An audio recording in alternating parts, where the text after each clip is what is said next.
Before start, please don't forget to like this video, subscribe to my channel, and share this video at your social media.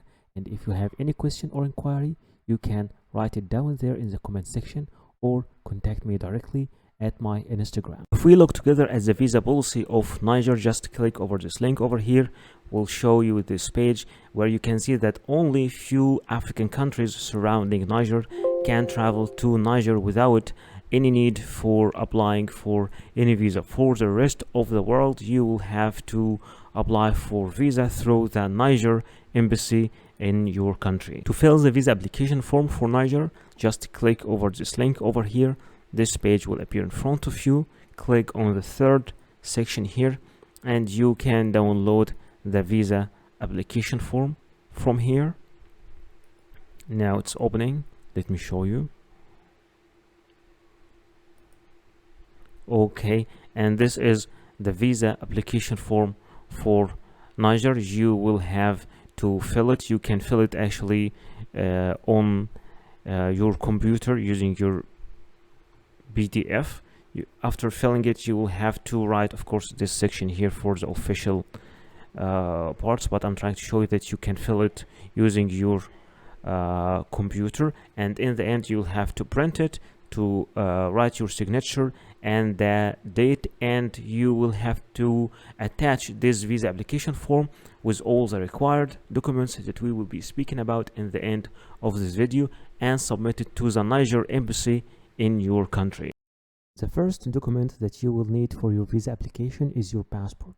Make sure that your passport is valid at least for 6 months and at least 2 pages are empty for stamps, and your photo and your details in your passport are clear. You will need also photocopies of your passport. At least make sure you have 3 photocopies. Sometimes they require only a photocopy of the data pages, but sometimes you will need also to photocopy the stamps pages and the other visas you have in your passport. You will also need to submit personal pictures. Make sure that your picture is new, not older than 6 months, with a white background unless the embassy or the visa office tell you something else, and with clear face details. You will also need a visa application form. This visa application form could be filled and submitted online. Other visa application form could be filled on computer, then printed and signed, and other visa application form need to be filled manually. All depend on your destination and the type of the visa you're applying for. You will also need to submit a proof of status. If you are an employee, then you will need to bring an HR letter from your company, and this HR letter should be signed and stamped with all the details of your company and your position in the company, and stating your salary as well. If you are a business owner, then you need to submit all the documents that you have that can prove that you own a business. If you are a student, then you will need to ask your university to give you an admission letter. If you're a minor, then your father and mother, your parents, should be approving your travel by giving you a letter signed by them. If you are jobless, then try to approve your means of funds. Sometimes you will need to provide a proof of legal status if you are applying from another country than your main country of nationality. In that case, you either need to submit a valid visa of this country, or a proof of legal residency in this country. You will need also to submit a bank statement as a proof of funds. It should cover the last 6 months movement of your account, and it should be signed and stamped by your bank.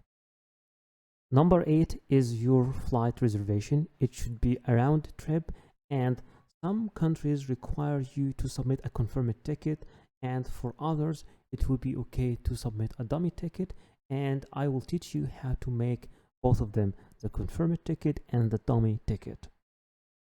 Number 9 is your travel accommodation or the booking of your hotel. sometimes it's required to be confirmed, and sometimes it's okay to be an initial booking, and sometimes some countries require you that this booking should cover at least a third of your trip.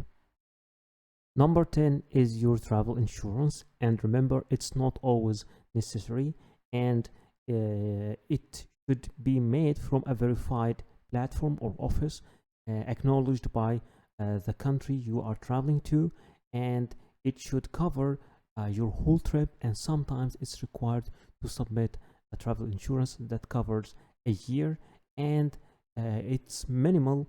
The minimal coverage should be at least 30,000 euros.